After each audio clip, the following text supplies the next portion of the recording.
Okay, now what's Becky gonna need? Probably sympathy. Because, life is tough. For Becky. Okay, so best way... Whoa. Yeah. Okay. Let's get some tea party time.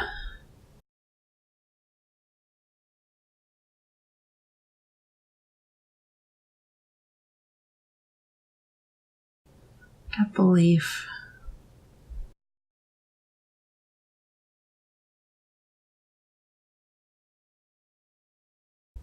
My grace is low. Yeah, you can say that again. Hey, my grace is low. Okay. Feeling good. Done. Oh, yeah, that's right. Man, I am so sympathetic.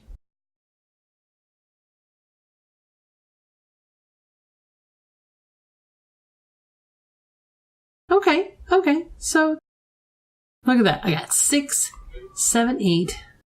I rocked the sympathy train. Look at that. You did get 6 sympathy.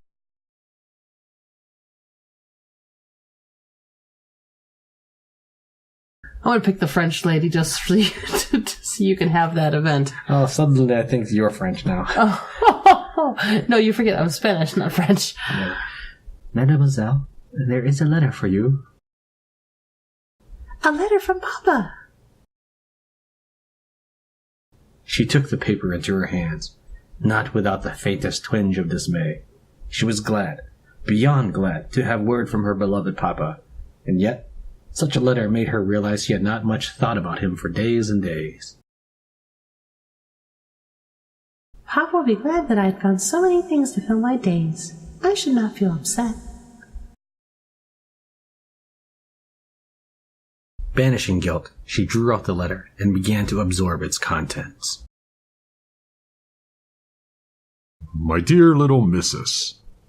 This letter was far more fulfilling than the early missive from Bombay. He told her of many things he had seen and done, and how people that she had met in India were getting on, and it was all quite agreeable.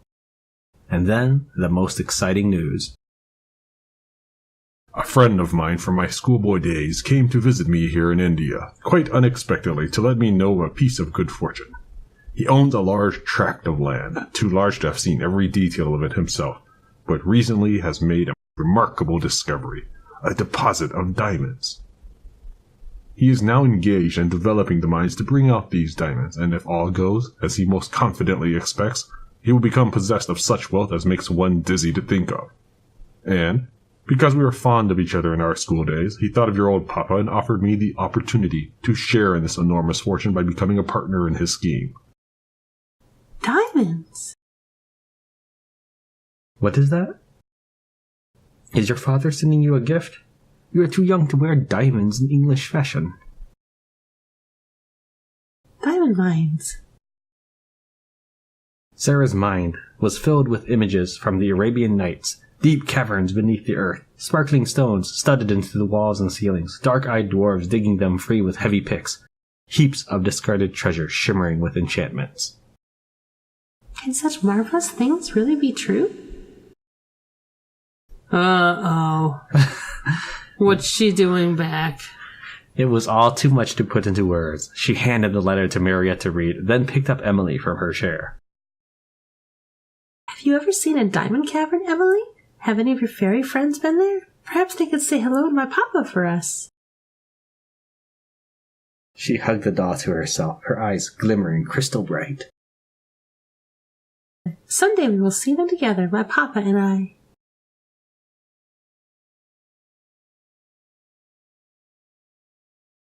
Oh, I don't remember saying last chance before.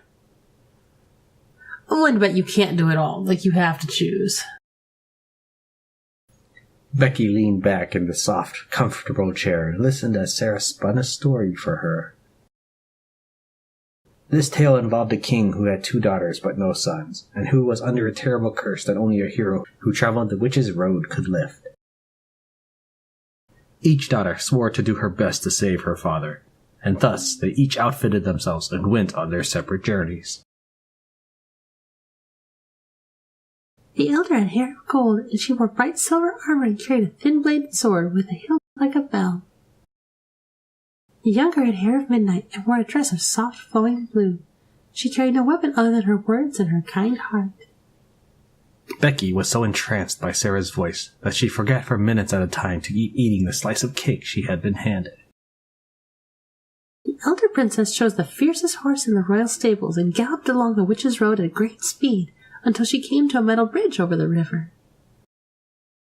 When the horse's hooves pounded onto the metal, they made such a clang that the horse was startled and the eldest daughter was flung from her saddle.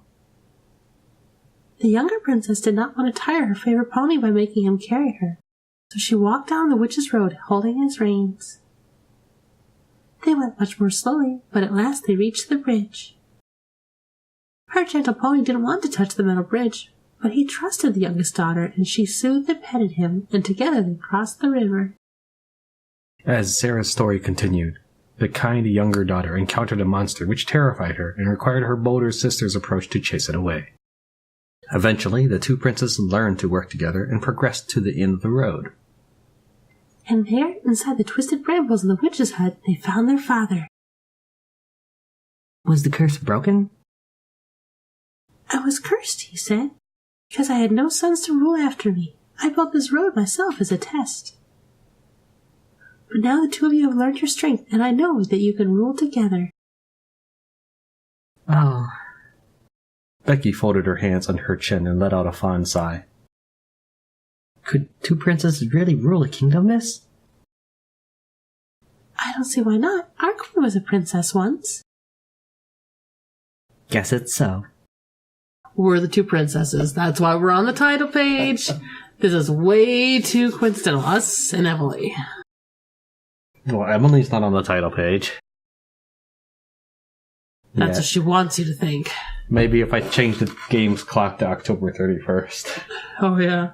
Or Friday the 13th. All of a sudden, she sat bolt upright in the chair. Blimey, the time! Sorry, miss. Oh, she's definitely Irish then. Blimey. Is that the accent I would need to find? Is that only done by Irish people? I think it's actually British. I don't know. It's all right. I suppose you ought to go. Becky looked dolefully at the thick slice of cake, still half uneaten, that sat before her. Can I take it with me, miss? I've got my pocket here, you see. Tied beneath Becky's apron was a stained old cloth pouch, the surviving half of a discarded pair of pockets from some lady's wardrobe. Sara did not imagine that any cake held in such a pocket would be pleasant to eat afterwards, but scolded herself that it was not her decision to make. Of course you can. Thank you, miss. She happily tipped the plate into her pocket. Why are you laughing? I'm just picturing like this swished cake. But she's desperate. I know, it's sad. And she's happy to get this cake. I know. You're laughing at her. I'm not. It's complicated. You're no Sara Crew, that's for sure. Thanks. I can eat this later up in the attic, miss. I've got to eat it careful, because if I leave crumbs, the rats will come out and get them. Rats? Are there rats there? Lots of them, miss. They're mostly as rats and mice in attics. You get used to the noise they make scuttling about. I've got so I don't mind them so long as they don't run over my pillow. Oh! You can get used to anything there for a bit. You have to, miss, if you're born like I was. I'd rather have rats than cockroaches. Oh, me too. Oh, so would I. I think I might manage to make friends with the rat in time, but I don't believe I should like to make friends with the cockroach. Friends? Well, they are creatures, just like cats or dogs. They could be friendly. I think Becky needs that food more than the rats do, but I wonder if the rats are hungry too. Perhaps if there are any crumbs in your pocket, you should shake it out somewhere away from your bed, so if the rats come out to eat, they won't bother you. That's clever, miss. Perhaps I'll try it.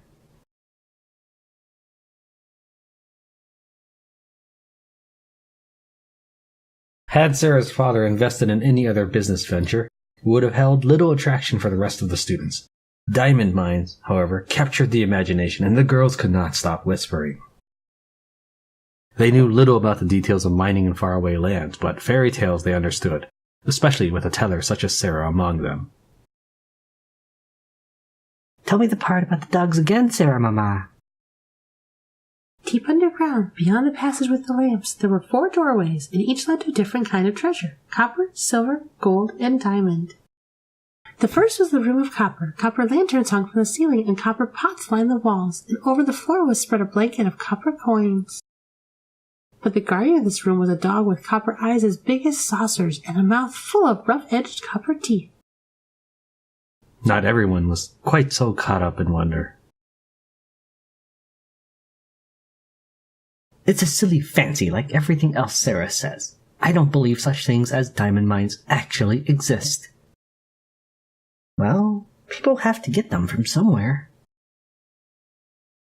Of course they find diamonds in the earth, but one at a time surely, not whole mines filled with diamonds. Do you know what a diamond ring costs? Not even a big one? If there were mines full of diamonds, people would be so rich it would be ridiculous. Perhaps Sara will be so rich that she will be ridiculous. She's ridiculous enough already! Lavinia, do you hate her? No, I do not, but I don't believe her. Conversation died as Miss Minchin walked into the main hall. Girls, gather round, please. I have an announcement to make. She smiled, so you have to remember to be happy. We have had some very exciting news regarding a parent of one of our pupils. Starting from today, Sara Crew will be leading the procession whenever we leave the school grounds. You will look to her as your example. Oh, she's going to be mad because I didn't do her last chance event. She's going to be ticked. Lavinia could only stare, her mouth agape, her eyes not quite as big as saucers. Look at her face. Yeah. Look what you've done to her. She deserves it. Does she? Does she really? Yes. She really does. Looks like Miss Minchin believes in the diamond mines. How dare she? Lavinia clenched her fists against the fabric of her dress and forced a tight smile onto her face. She walked up to take her new place in line. It appears that I will now be walking behind you, Sara. Oh. It wasn't my idea. Wasn't it, though? She said nothing more. Ooh, okay. Grace and belief. Grace and belief.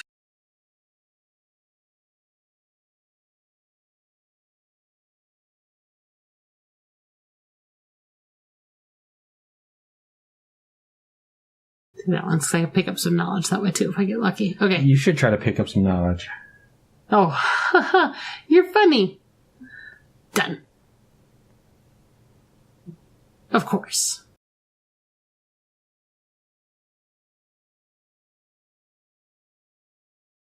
Okay.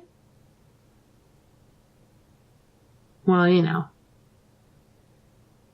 Okay, alright. Okay, that wasn't too terrible. Look at that, I'm almost maxing everything. Oh, she's... What? She said I didn't choose her. Sara found Ermengarde in the main hall, wiping tears from her eyes. What is it? Is something wrong? Oh yeah, I'm her. Oh, Sara, do you remember the nest of eggs we saw in the tree a while ago? Oh, did they hatch? Yes, 2 weeks ago, but it's dreadful. What's dreadful? Tibble, Miss Minchin's cat, he got out and climbed the tree and killed the babies. What? Oh no. They were too young to fly and they couldn't fly away. I don't know if he got them all, but...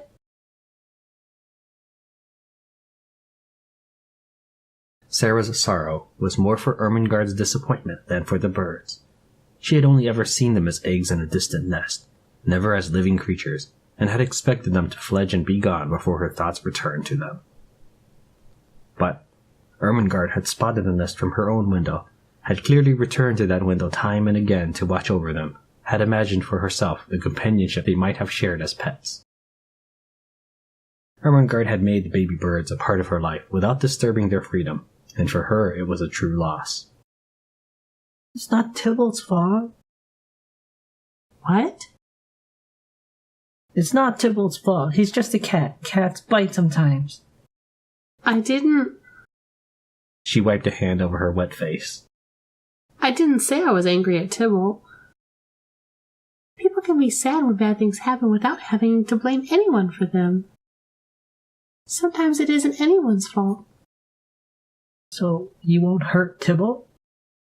Of course not. Why would you think that I... Because I heard Cook say that if Tybalt got into the kitchen and ate her chicken again, she'd have him drowned. So I thought you might think like that too. Ermengarde blinked at Lottie, too confused to be upset. She really said she'd drown him? I'm sure she was joking. Cook does have a temper.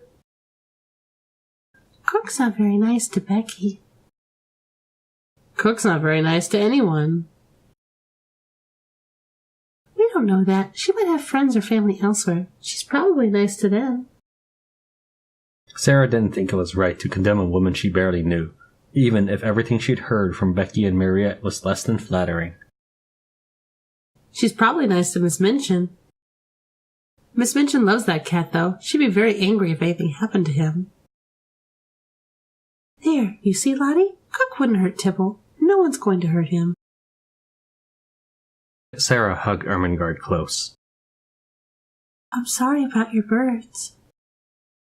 Why don't you both come up to my room for a while?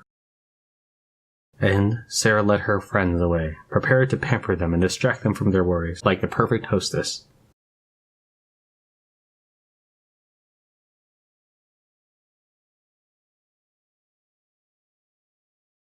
Oh, I don't know. I feel like if I don't choose Becky that I'm losing, because she's on the title page. But I really haven't paid attention to Mariette in a while. I need to make sure I have patience and grace and pay attention. Okay, alright. Get your French voice ready. Sara sat at her desk unmoving, a pen kept poised between her fingers in preparation for the words that had not yet come. You are studying that paper very intently, mademoiselle. Are there secrets written upon it? It was a kindly teasing over the still blank page, but Sara considered the question seriously. Not that I can read, and I haven't written any of my own. Not yet. It would be an interesting sort of magic to write words on paper that only some people could see, but it might be even more interesting if you could read words that hadn't been written yet. But then, I suppose, if you could read them first, you wouldn't be the one that was writing them. That was the sound, Sara had learned, of polite acknowledgement without understanding. You need more knowledge in your bank, I think. What? She doesn't understand. Okay. She needs more knowledge. Alright. You need to read some more books before we talk again, Mariette. I'm not playing. It's a joke. If that wasn't funny. Well, none of my jokes are. It doesn't change I think you it. need more comedy in your bank. I'm preparing to write a letter to my papa, you see. I want it to be just right, so I keep trying the words over and over again in my head. I don't want to send him a page full of blots and scratchings if I change my mind. I am sure he would love any letter from you, even if it were nothing but scribblings. Yes, I suppose he would. Still, I want to do my best. Sara thought a bit longer, and then asked, Have you written to your family and friends, Mariette? None. Do you need paper or ink? You can use my desk when I'm out. If you would like me to leave you some time without interruptions, I could. Mademoiselle, you should not worry about such things. I know how it feels to be far from the place you knew. You must miss your family very much. It is, perhaps, so. Then... Mademoiselle, I did not leave ma famille in France. I had already lost them many years ago. Sara breathed out hard. as a sudden pang of sympathy knifed through her breast. So she lost them, but it doesn't say that they died.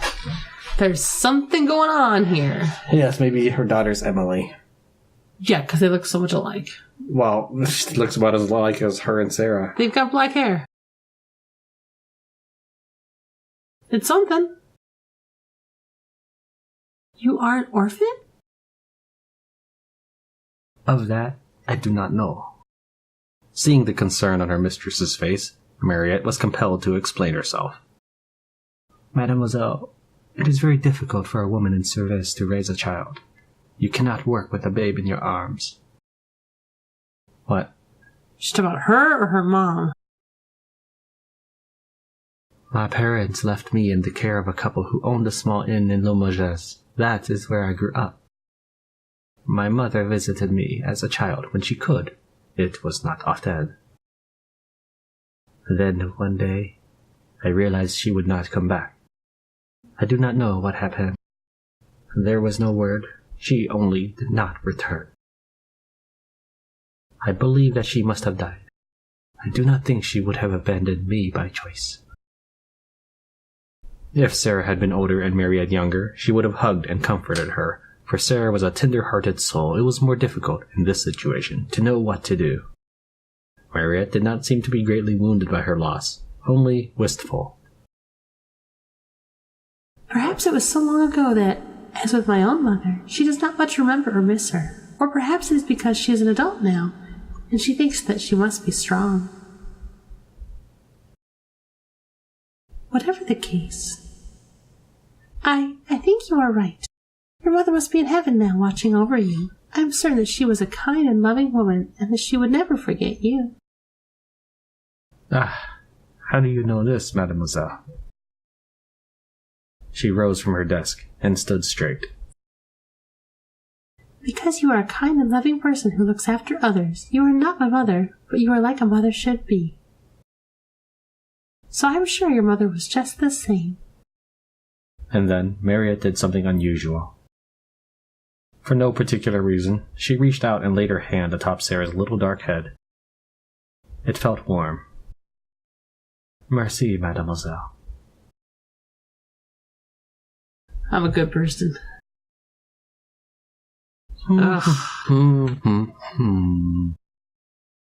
Lavinia strode through the halls, Tybalt clasped to her bosom, crooning little songs to him, and paying no attention to any fur that might be shed onto her dress.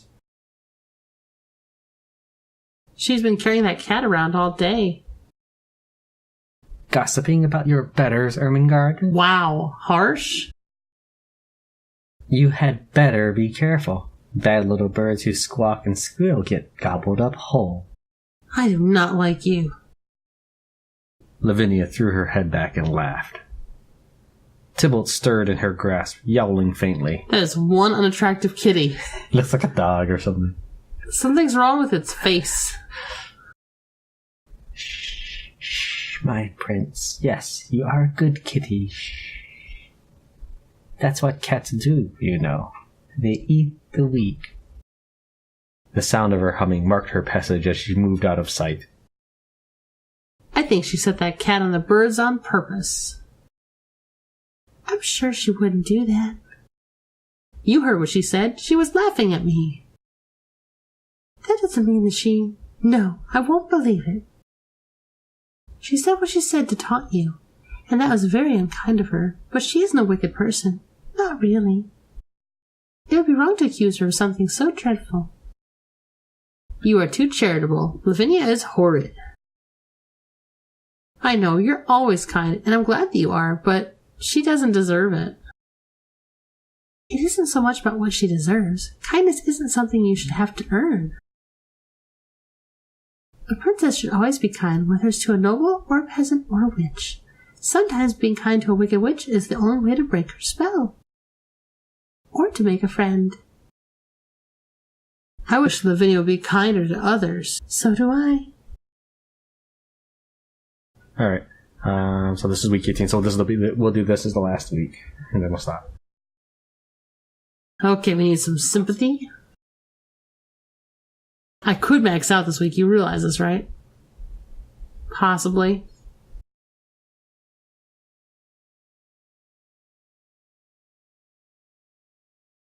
I need some more brains. That's true. And I need okay, I got the way I did a sympathy thing. And some grace and some belief kind of would help. Done. Oh, look at this. I am going to be... Dang. Never mind, I thought it was going to be awesome. No.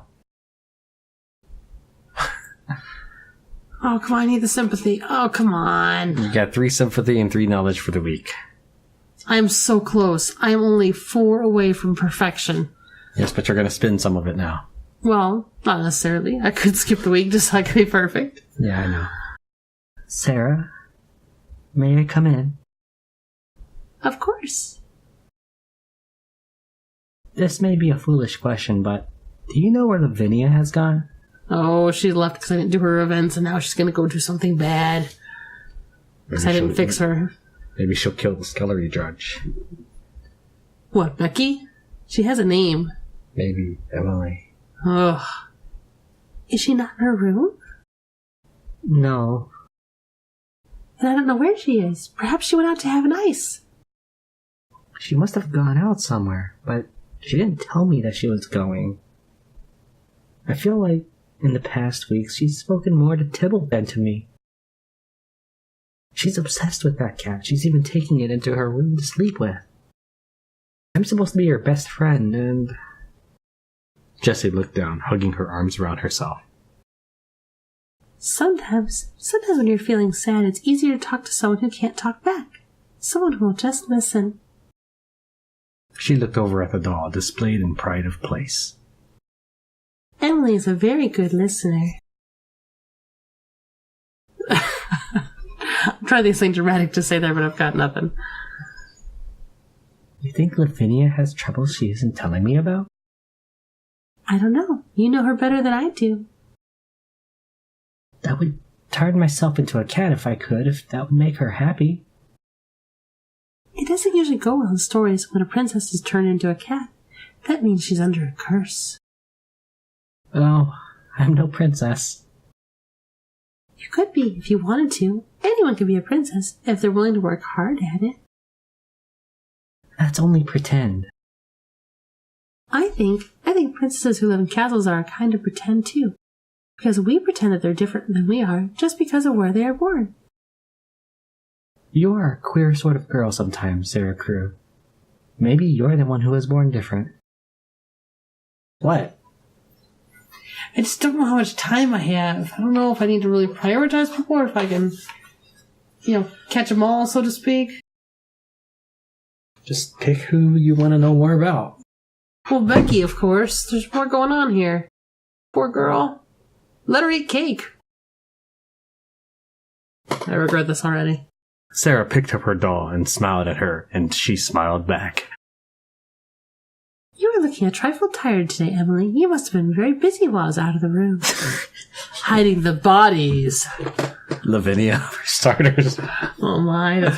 She gave the doll's curls a careful brushing, then tucked her into her own little cradle bed, arranging her hands to lie over the fabric cover.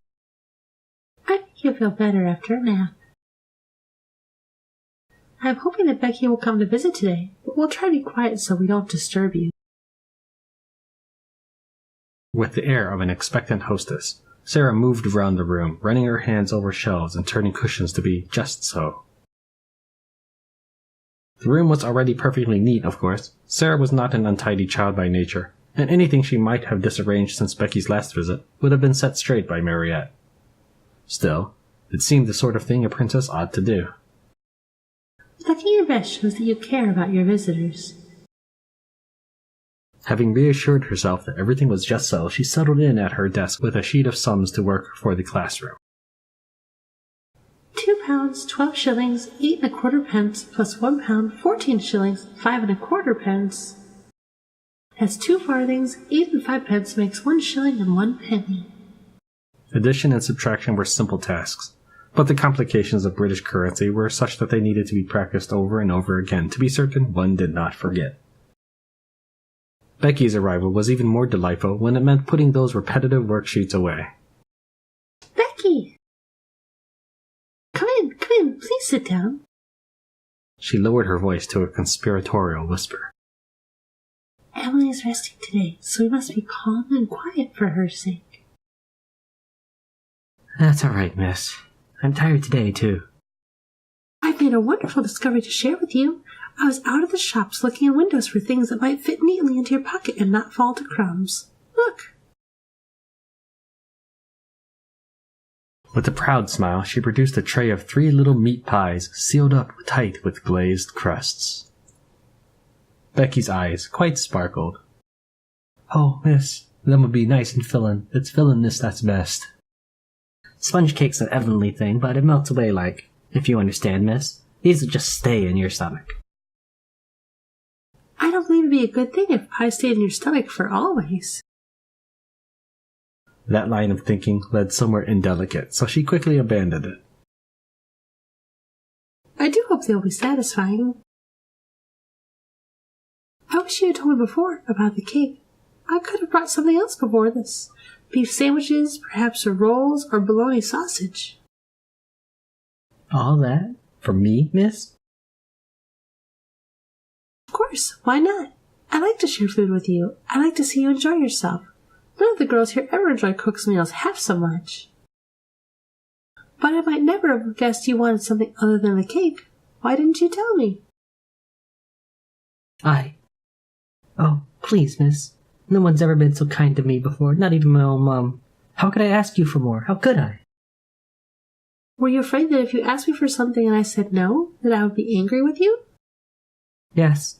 No, miss, but you've done so many nice things for me, and if I still weren't happy, that'd be right sour of me, you see. You wouldn't want somebody sour. Oh, Becky, you are never sour, not one bit. But we are friends, you and I. Friends, miss?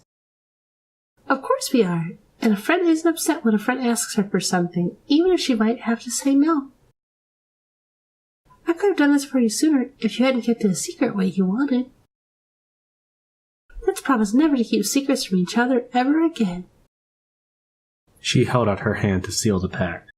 Becky started to reach for it, then hesitated. Never at all, miss? What if there are some secrets that aren't nice? Or what if there are some secrets that are nice, like surprises? Oh, I didn't think of that. You are very clever. Becky smiled in nervous agreement. I will make a better promise then. Let's promise to always trust each other if we need help. All right? All right. They clasped hands. The scullery maid's palm was rough and calloused, but her fingers curled sweetly around Sara's. Good.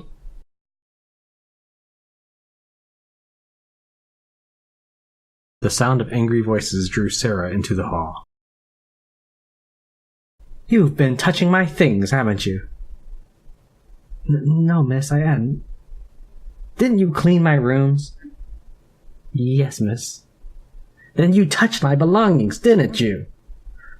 No, please, your pardon, miss, I didn't. Let her be. Sara found herself feeling quite cross with Lavinia. Lavinia's moods had been mercurial for some time, but to take them out on Becky, who could not defend herself, it was too much. Of course she's been in your rooms to clean them, and she may have moved something to dust it. That's not doing anything wrong, and you've no reason to scold her. No reason? No reason if she moves my books so that I cannot find them and knocks items off my tables and puts her filthy fingers on my underclothes? The impertinence of it, as if she had any right to handle a young lady's possessions. Please, miss, I'm sorry. But Lavinia's eyes were on Sara now. Perhaps you're the reason she can't keep her hands to herself. Don't think I hadn't noticed. Noticed what? That girl spending extra time in your rooms. What have you been teaching her in there, hidden away? Telling stories again? What would Miss Minchin think of that? I have given Becky extra duties. It wasn't entirely a falsehood, Sara told herself. She had requested that Becky stay and speak with her, and a request from a student was something like a duty for a servant.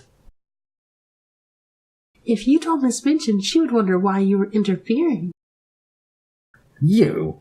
You already have a personal maid. Is every servant in the school meant to be at your beck and call? There are many things I need done, and it is none of your concern. You think you're very special, don't you? You might have a surprise coming for you yet. Lavinia whirled about, passing through the door to her room and slamming it behind her with much force. Oh, miss, I didn't mean to cause... You didn't cause anything, Becky. Whatever's wrong with Lavinia, it isn't your fault.